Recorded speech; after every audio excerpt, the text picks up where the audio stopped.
September 12, 1943. 0947 hours. 6,247 feet above the Huon Gulf. The P-38 Lightning shudders.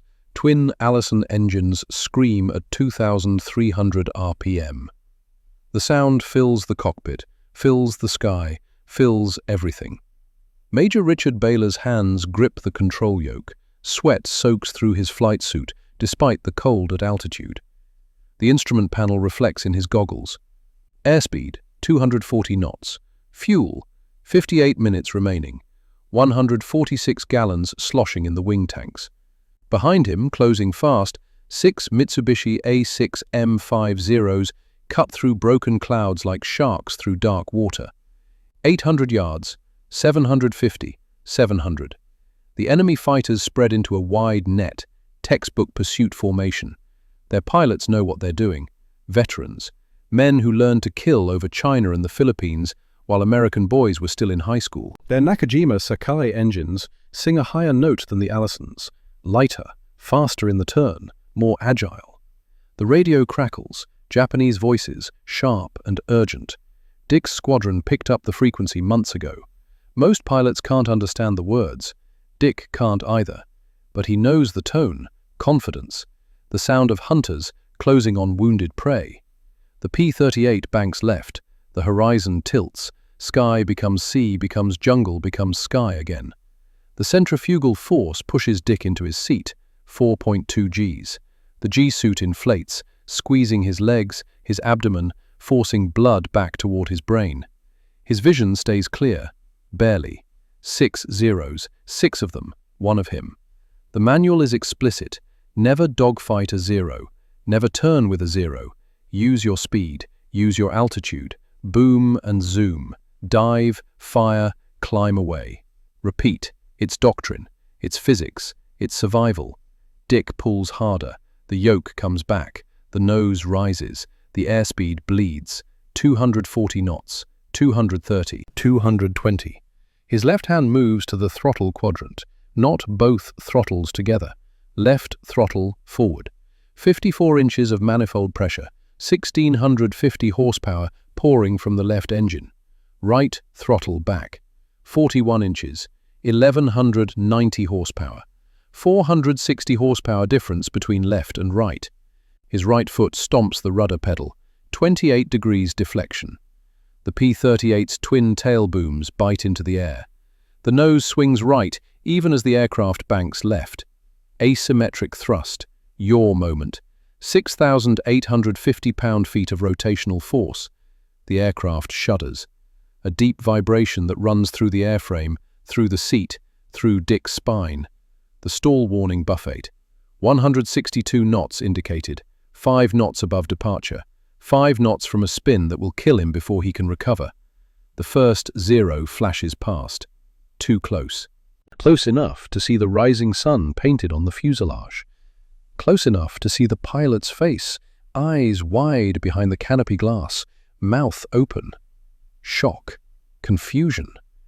The Japanese pilot had committed to the turn, had followed the P-38 into the spiral, had expected the American to do what Americans always do: dive away, run, use speed to escape. But Dick isn't running. To understand why, you have to go back. Back before the war, before the Pacific, before the P-38. Back to a farm in Wisconsin and a boy who learned that manuals are just suggestions. December 24th, 1920. Superior, Wisconsin. The temperature is 18 below zero, the kind of cold that makes the snow squeak underfoot, that makes breath freeze in the air, that kills cattle if you're not careful. Gustav Baylor's wife goes into labor on Christmas Eve. Not ideal timing, but babies come when they come. The midwife arrives on a sled pulled by a horse. 3 hours later, Richard Baylor enters the world. Third of what will eventually be 9 children.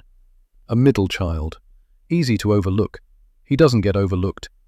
Gustav is a mechanic, fixes farm equipment for a living, tractors mostly, International Harvester, John Deere, machines built before the Great War and held together with wire and determination. He works out of a barn that smells like grease and metal shavings and wood smoke from the stove. Dick grows up in that barn. While other kids play, he watches his father work, watches how Gustav diagnoses problems, not by reading manuals, by listening, by feeling, by understanding the machine. Books tell you how it should work, Gustav says once, his hands buried in a tractor engine. Your hands tell you how it actually works. Big difference. Dick is 14 years old when his mother gets sick. Influenza. The 1936 epidemic. Not as bad as 1918, but bad enough. Half the county gets it. Most recover. Some don't. Dick's mother doesn't. He sits by her bed the last 3 days. Helloless. The doctor comes, does what he can. It's not enough. She dies on a Tuesday morning in February. The house is full of people, but Dick feels alone. At the funeral he doesn't cry, just stands there, numb. The frozen ground is hard as iron. They have to use picks to break it for the grave. Afterward in the barn, Gustav finds him. "You couldn't fix this one," Gustav says. Not a question, a statement. "No," Dick says. "Some things you can't fix. Some things you can. Knowing which is which, that's what makes you a man." Dick decides then. Whatever he can fix, he will. Whatever he can control, he'll master. Everything else he'll accept. But he won't be helpless again if he can avoid it. He buries himself in machines, helps his father more, learns not just how to fix things, but why they break, learns the tolerances, the stress points, the margins between function and failure. At 16, he rebuilds a Model T engine from scavenged parts. At 17, he fixes the church's tractor when 3 other mechanics gave up on it. At 18, a friend offers him a ride in an airplane, a Piper Cub, fabric and wood and hope. The friend is a crop duster, needs to make a run to deliver parts. Dick rides along. They take off from a grass strip outside town. The engine is a Continental A65, 65 horsepower, barely enough. The Cub climbs slowly. The ground falls away. Wisconsin spreads below. Lakes, forests, farms carved into wilderness. Dick feels it. The freedom, the control, the machine responding to inputs, the same logic as a tractor or a car, just in 3 dimensions instead of 2. "Want to try?" the friend asks. Dick takes the stick, feels the pressure, the feedback, the way the aircraft wants to fly, how it's balanced, where it's comfortable, where it's not. They land 20 minutes later. Dick knows what he wants to do with his life. May 1941. Dick enlists in the Army Air Corps. War hasn't started yet. Not for America. But everyone knows it's coming. Europe is burning, Asia is burning, America's turn is approaching. His father drives him to the recruiter in Duluth. "You sure about this?" Gustav asks. "I'm sure. Flying's dangerous. So's farming. Tractor rolled on Pete Johnson last year. He's still in the hospital." Gustav nods. Can't argue with that. "You'll listen to your instructors," Gustav says, "but you'll trust your hands. Books are guides. Experience is truth." Dick ships out to Thunderbird Field in Arizona, flight training. He's 20 years old. One of 200 cadets. Most wash out. The standards are high. The attrition brutal. Dick doesn't wash out. He's not the best pilot, not the best shot, not the fastest learner. But he's methodical, careful. He studies the AT-6 Texan trainer like his father studied tractor engines, learns its tendencies, its limits, its personality. The Texan has a Pratt & Whitney R1340 radial engine, 600 horsepower, 9 cylinders arranged in a circle. Dick learns the sound of each cylinder, can tell when one is running lean, can feel through the stick when the prop is out of balance. His instructor writes in his file, "Adequate performance, good mechanical intuition, recommend for advanced training." That's November 1941. December 7th, everything changes. Pearl Harbor. Dick and his classmates crowd around a radio in the barracks, listen to the news. The Japanese attacked, the fleet is burning, thousands dead. America is at war. Training intensifies. The washout rate doubles. The Air Corps needs pilots. Needs them now. Can't afford to be patient. Can't afford to be gentle. Dick makes it through. Gets his wings in January 1942. Second Lieutenant Richard Baylor, fighter pilot. Then the trouble starts. Not from lack of skill, from too much curiosity. His girlfriend is Evelyn Whitmore. They met at a USO dance in Phoenix. She's a teacher at a school for military children. Smart, patient, writes him letters every week. Her handwriting is precise, elegant. The letters smell faintly of lavender. One weekend, Dick gets leave, borrows an AT-6, supposed to file a flight plan, supposed to stay above 500 feet over populated areas, supposed to follow regulations. He does file a flight plan. But when he gets to Evelyn's house in Scottsdale, he can't resist. Drops to 200 feet, buzzes the house, waggles the wings, climbs back up. Someone reports it. Dick gets written up. Reprimand in his file. His commanding officer calls him in. "What were you thinking, Lieutenant?" "I was testing low-altitude handling characteristics, sir. How the aircraft responds to ground effect. Prop wash interaction with surface obstacles." "You were showing off for your girlfriend?" "That too, sir." Another reprimand. A month later, Dick transitions to the P-38 Lightning, the aircraft that will define his war. Twin engines, twin booms, counter-rotating propellers. Tricycle landing gear. It's huge, complicated, powerful. Two Allison V1710 engines, 1,425 horsepower each. 4 M2 Browning 50 caliber machine guns. 1 M2 20mm cannon, all nose-mounted. No convergence issues. Every round goes where you aim. The manual is 3 inches thick.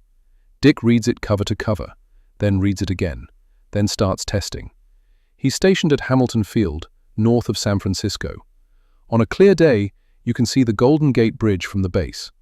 On one of those clear days, Dick takes off for a solo training flight, supposed to practice stalls and recoveries at altitude, standard curriculum. He practices the stalls. Then he flies to San Francisco. The Golden Gate Bridge is beautiful from above.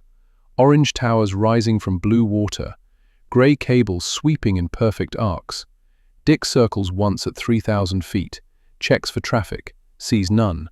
He rolls the P-38 inverted, flies under the bridge upside down. The towers flash past, concrete and steel.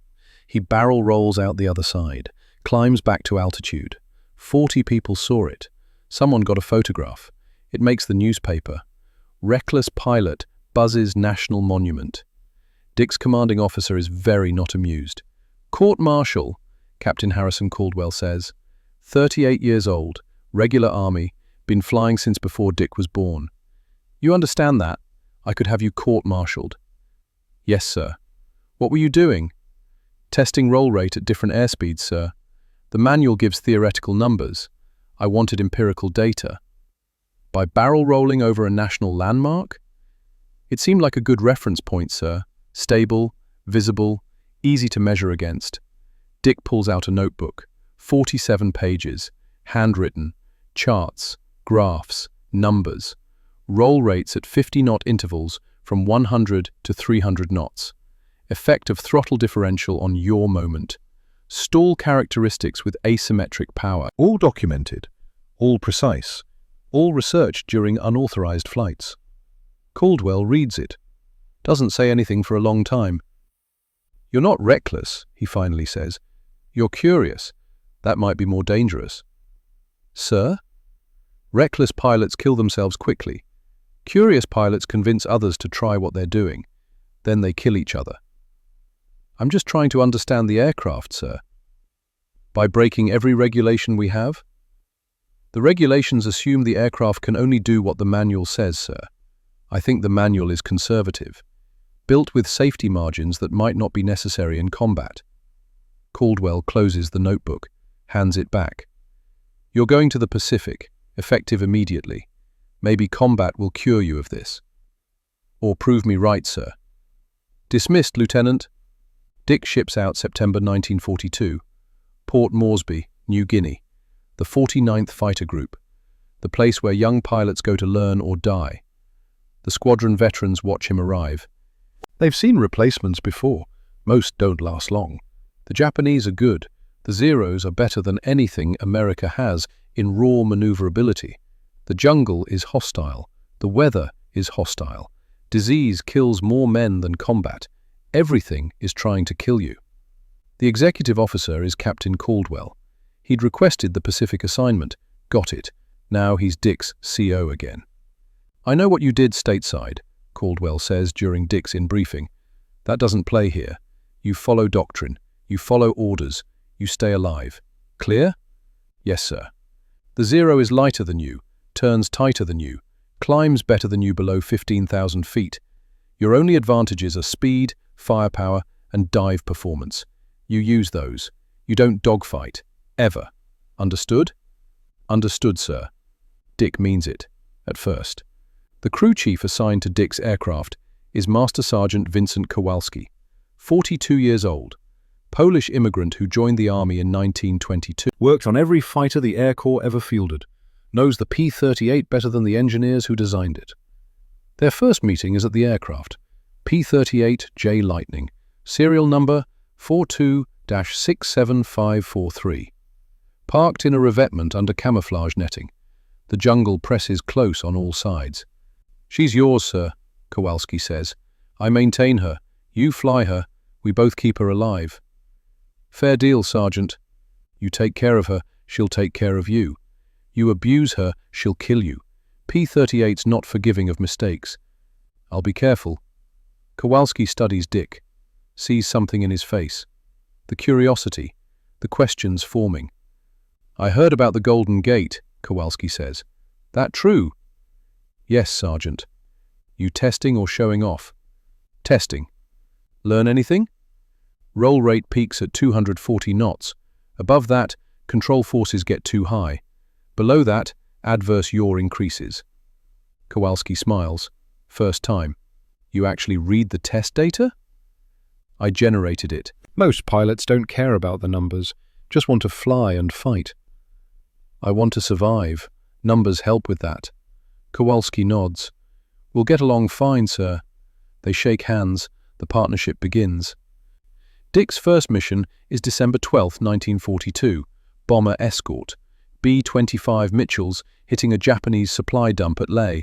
16 P-38s flying cover.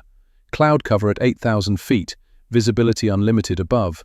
The Zeros come up, maybe 15 of them. Aggressive. They go straight for the bombers. Dick follows his flight leader. Lieutenant Garrett Sullivan is Dick's wingman, 24 years old, Nebraska farm boy, steady, reliable. The doctrine is simple: boom and zoom. Dive on a Zero. Fire. Climb back up. Reset. Dive again. Use the P-38's speed and power. Don't get slow. Don't get trapped in a turning fight. Dick dives, picks a Zero climbing toward the bombers. The geometry is good. High side attack. The Zero doesn't see him until too late. Dick fires. 450s and the 20mm hammer. The Zero's wing comes apart at the root. Fuel sprays, fire ignites. The aircraft snap rolls and falls away. Dick doesn't watch. Already climbing, already looking for the next target. A second Zero tries to follow him up. Can't. The P-38 has more power, more speed. Dick pulls away easily, comes around, catches the Zero from above, fires, hits. The Zero trails smoke and dives toward the jungle. Probably a kill. Dick marks it as probable. The bombers complete their run. The P-38s escort them home. No American losses. 2 Japanese fighters confirmed destroyed. 1 probable. In the debriefing, the intelligence officer congratulates Dick. 2 kills on his first mission. Good shooting, good discipline. Caldwell nods approval. "Textbook, Baylor. Keep doing that." Dick nods, says nothing, but he's thinking. The second Zero, the one that tried to follow him up. It had turned inside him initially. If the fight had been at lower altitude, if Dick couldn't have used vertical extension, the Zero would have won. The doctrine works when you have altitude, when you have speed, when you can dictate the terms. But what if you can't? That night, Dick finds Kowalski working on the P-38. Always working. The man never sleeps. "Sergeant, I have a question." "Sir?" "The P-38's turn radius. The manual says minimum 2,100 feet at cruise speed. Is that absolute?" Kowalski stops working, looks at Dick. Why? Curiosity. Curiosity kills pilots, sir. So does ignorance. Kowalski wipes his hands on a rag, stares at the P-38 like it might have answers. The manual numbers are conservative, he finally says. Built-in safety margin. You could turn tighter, but you'd be closer to stall, closer to departure, closer to dying. How much tighter? Don't know. Never tested it. No reason to. Doctrine says, don't dogfight. But if you had to? Kowalski doesn't answer immediately, just looks at Dick, then at the aircraft, then back. If you're thinking of testing it, he says slowly, you do it high. You do it alone. And you tell me first so I can reinforce the wing spars. Deal? Dick smiles. Deal, Sergeant. The conspiracy begins. Over the next month, Dick flies carefully, follows doctrine, builds trust, gets 5 more kills by February, always boom and zoom, always by the book. Caldwell is pleased. The squadron accepts him. He's just another pilot, competent, reliable, nothing special. But at night, Dick studies, reads aerodynamics texts borrowed from the base engineering officer, studies the P-38's specifications, weight, wing loading, power loading, center of gravity, moment arms. He fills notebooks with calculations. What if you reduced speed to just above stall? What if you used asymmetric thrust to create yaw? What if you coordinated rudder and aileron differently than the manual suggests? The math says it might work. Might. But math and reality are different things. January 18th, 1943. That's when theory meets reality, when curiosity becomes necessity, when Dick Baylor learns that sometimes the only way to survive is to do the impossible. January 18th, 1943, 0847 hours, 480 feet above the jungle. The mission briefing had been simple. Low-level strafing run on Leh airfield, suppress enemy fighters on the ground, catch them before they can scramble, in and out, fast. Simple. Simple doesn't mean easy. Dick's P-38 screams across the treetops at 290 knots. The Allison engines howl. The propellers chew through humid air thick enough to see. Below, the jungle is a green blur. Ahead, Leh airfield, coral runway, revetments, parked aircraft, Zeros lined up like targets. He opens fire. The nose-mounted guns hammer. Tracers walk across the runway, across the first Zero. The aircraft erupts in orange flame, fuel and ammunition cooking off, black smoke boiling into the morning sky. Then everything goes wrong. A Zero lifts off from the far end of the runway. Impossible. They weren't supposed to be ready. Intelligence said morning surprise. But one pilot was in his cockpit. One engine was already warm. Now that Zero is airborne and climbing and very, very angry. Dick sees him too late. The Zero banks hard, cuts across Dick's escape route. The Japanese pilot is good, positions perfectly, gets on Dick's 6 o'clock, 800 yards and closing. Dick does what doctrine says, throttles forward. 54 inches manifold pressure, both engines. The P-38 accelerates. 290 becomes 300, 310, 320. But ahead, the jungle rises, a ridge line, trees 200 feet tall. And Dick is at 480 feet altitude with the nose down and precious little room to climb. He pulls back on the yoke. The nose comes up. The aircraft climbs. But not fast enough. The ridge approaches. 600 yards, 500, 400. Dick's mind works automatically.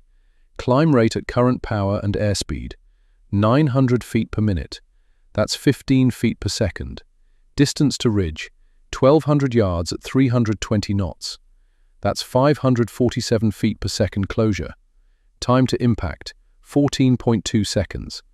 Altitude gain in 14 seconds, 213 feet. Current altitude, 480 feet. Altitude after climb, 693 feet. Ridge height, 700 feet. He's going to hit. Behind him, the Zero fires. Tracers snap past the canopy. 7.7 millimeter.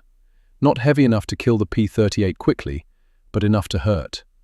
One round punches through the right boom. Another stitches across the left wing.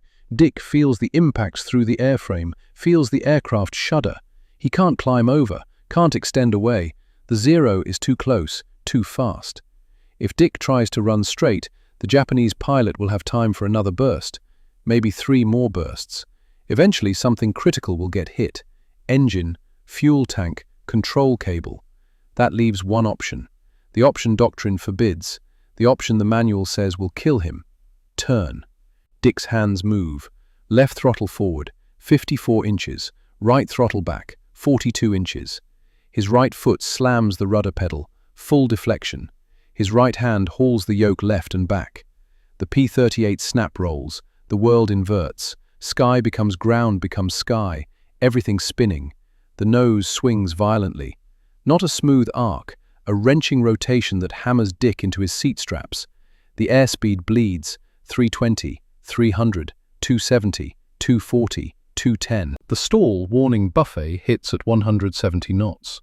The stick shakes violently. The whole aircraft shakes, every rivet buzzing, every panel vibrating. The buffet is the airplane screaming at him, warning, begging, demanding that Dick stop this insanity. He doesn't stop. 162 knots, 5 knots above stall speed, the edge of departure, the line between controlled flight and an unrecoverable spin that will kill him in the 3 seconds before he hits the jungle. The Zero pilot sees the P-38 turning, thinks it's mechanical failure, engine damage from the gunfire. The American is dying. Finish him. He pulls hard, tightens his turn, 640 feet radius. The mathematics of a lightweight fighter, wing loading of 27 pounds per square foot, turn rate of 18 degrees per second. But Dick isn't flying a normal turn. The asymmetric thrust creates a massive yaw moment. 6,850 pound-feet of rotational force. The nose slices sideways through the air. The P-38 doesn't just bank and turn in a flat circle, it rotates, 3-dimensional. The vertical stabilizers bite into the slipstream, the rudder deflects airflow, the whole aircraft pivots on its center of gravity like a weather vane in a tornado. Turn radius, 1,480 feet. Still wider than the Zero's 640, but Dick is turning at 162 knots. The Zero is turning at 190. That higher speed forces the Zero's radius outward. The geometry shifts, the angles change. Dick's turn puts him inside the Zero's circle. The Zero flashes past. Close, 300 yards, 200. The Japanese pilot's face is visible for a fraction of a second, eyes wide, mouth open, complete shock. He'd been certain the P-38 was finished. Now it's behind him. Impossible. Dick's nose comes around. The gun sight settles. Pipper on target. Range, 180 yards. He fires. 3.2 seconds. 180 rounds of 50 caliber. 7 rounds of 20 mm. The combined weight of fire is devastating at this range. A river of metal. The Zero disintegrates. The engine tears loose from its mounts. The fuselage breaks in half. Wings separate. Pieces spin away in different directions. Fire and smoke and debris raining into the jungle below. Dick releases the trigger, neutralizes the controls, centers the rudder, equalizes the throttles. The P-38 shudders, groans, protests, then smooths out. He's at 1,600 feet, heading west. Airspeed 170 knots and building. The ridgeline is behind him. The Zero is gone. He's alive. He shouldn't be. Dick's hands are shaking. Not from fear, from adrenaline, from the realization of what just happened. He turned inside a Zero, pulled more Gs than the manual allowed, bled airspeed to the edge of departure, done everything wrong according to doctrine, and survived. The flight back to Port Moresby is 32 minutes. Dick doesn't remember any of it. Just flies on autopilot. Hands and feet making inputs. Brain somewhere else. Processing. Analyzing. Understanding. He lands. Taxis to the revetment. Shuts down the engines. Sits in the cockpit. Can't move. Kowalski appears. Climbs up the wing. Looks at Dick through the canopy. Sees his face. Opens the canopy. "Sir, you okay?" Dick turns. Looks at his crew chief. the man who'd agreed to help him test limits. I turned with a 0. Kowalski's face goes pale. Jesus Christ, you what? I was at 480 feet, 0 on my 6, ridge ahead, couldn't extend, couldn't climb, had to turn. And I think I turned inside him. Kowalski stares. That's impossible. The P-38 can't outturn a 0. I know what the manual says. So how did you do it? Dick tells him. The throttle differential, the rudder input, the low airspeed, the stall buffet as a reference point instead of a warning. All of it. Kowalski listens without interrupting, just absorbs every detail. When Dick finishes, Kowalski is quiet for a long time. You could have spun, he finally says. 162 knots is 5 knots above stall. You sneeze wrong at that speed, you depart. I know. You could have died. I know. But you didn't. No. Kowalski climbs down, walks around the aircraft, checks the wing roots, the tail booms, the engine nacelles, runs his hands over the aluminum skin, looking for wrinkles, for stress, for evidence of overstress. He finds it. Small things. Panel edges slightly bowed, rivet head standing proud. Nothing critical, but evidence. The airframe had been pushed beyond design limits. She held, Kowalski says. Barely, but she held. Kowalski turns back to Dick. You going to try it again? Dick climbs out of the cockpit. His legs are weak. He sits on the wing root. The aluminum is warm from the sun. I don't know. Maybe it was luck. Bullshit. You know it wasn't luck. You did the math. You tested the theory. You executed. Question is whether you tell anyone. If I tell them, Caldwell will ground me, court-martial me. Doctrine exists for reasons. Doctrine assumes you can always dictate terms, Kowalski says. You can't. Not always. Sometimes the fight comes to you low and slow, and you can't run. What then? Then you die, according to the manual. Manuals are written by engineers who don't get shot at. Kowalski lights a cigarette, offers one to Dick. Dick takes it, even though he doesn't smoke. Right now seems like a good time. I'm going to test it properly, Dick says. High altitude, controlled conditions, find the actual limits, see if it's repeatable. When? Soon as you can reinforce the bird. Kowalski nods. I'll start tonight, but this stays between us. Agreed. They shake hands. Over the next 6 months, Dick flies 23 unauthorized test flights, always solo, always high, always documented in the notebooks he keeps hidden. He learns the P-38's secrets, the things Lockheed's engineers never discovered because they never had reason to push the boundaries this way. At 162 knots indicated, with left throttle at 54 inches and right throttle at 41 inches, with 28 degrees right rudder and 62 degrees left bank, the P-38J Lightning can achieve a sustained turn radius of 1,450 feet. That's 31% tighter than the manual's published figure. But the price is speed, 32% slower. Energy management becomes everything. You can't sustain the turn indefinitely. Maybe 45 seconds before energy bleeds too low to recover. Then you have to extend. Build speed back up. Reset. The technique requires precision. Left throttle 54 inches exactly. Not 55, not 53. The sweet spot is narrow. Too much differential and the yaw moment becomes uncontrollable. The nose slices too far. You overshoot. Too little differential and there's no advantage over a standard turn. Bank angle matters critically. 62 degrees is optimal for Dick's weight and configuration. More and the wing loading increases beyond what the structure can sustain. The wings will fold. Less and the turn radius increases. You lose the advantage. Rudder deflection must coordinate perfectly with the asymmetric thrust. 28 degrees right with high left throttle. They work together. Cancel unwanted side effects. Create the desired yaw without inducing excessive roll or side slip. Most important, the buffet. The stall warning buffet at 157 knots is not a suggestion to consider, it's physical law. Cross that line and the P-38 departs controlled flight instantly. The spin is flat, unrecoverable below 4,000 feet. Dick knows because he tried it once at 15,000 feet. The spin took 4,200 feet to recover. He was grey unconscious from the G-forces when he finally got it back. He never tries it again.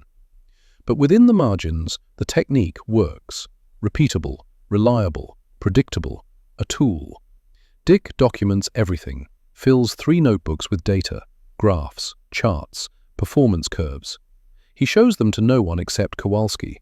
Not yet, not until he's absolutely certain. His kill count grows through spring and summer, 5 in March, 8 in May, 12 in August. He's becoming an ace. Other pilots notice, ask questions. "Baylor, how are you getting so many kills?" "Good positioning, good gunnery. You're flying different though, smoother in the turns." "Just practice." The lies taste wrong, but telling the truth means admitting he's been violating doctrine for 6 months, means explaining the unauthorized testing, means risking court-martial. Lieutenant Garrett Sullivan is Dick's regular wingman, 24 years old. Nebraska farm boy like Dick's from Wisconsin. Good pilot, better friend. They share a tent, write letters home side by side. Sullivan knows something is different. "You going to tell me what you're doing?" Sullivan asks one night in August. They're in the tent. Rain hammers on canvas. The jungle breathes wetness outside. "What do you mean?" "I fly with you every mission. I watch you. You're doing something the rest of us aren't." Dick considers lying, decides against it. Sullivan deserves better. "I'm turning tighter than doctrine says I should." Sullivan sets down his pen. "How?" Dick explains. The throttle management, the rudder work, the low-speed maneuvering, the stall buffet as guidance. Sullivan listens carefully, asks smart questions, understands the physics. "That's dangerous as hell," Sullivan says when Dick finishes. "I know. If you screw it up, you die." "I know that too. But if you don't screw it up, it works. I've tested it 23 times, killed 1-0 with it already, back in January." Sullivan thinks about it, processing.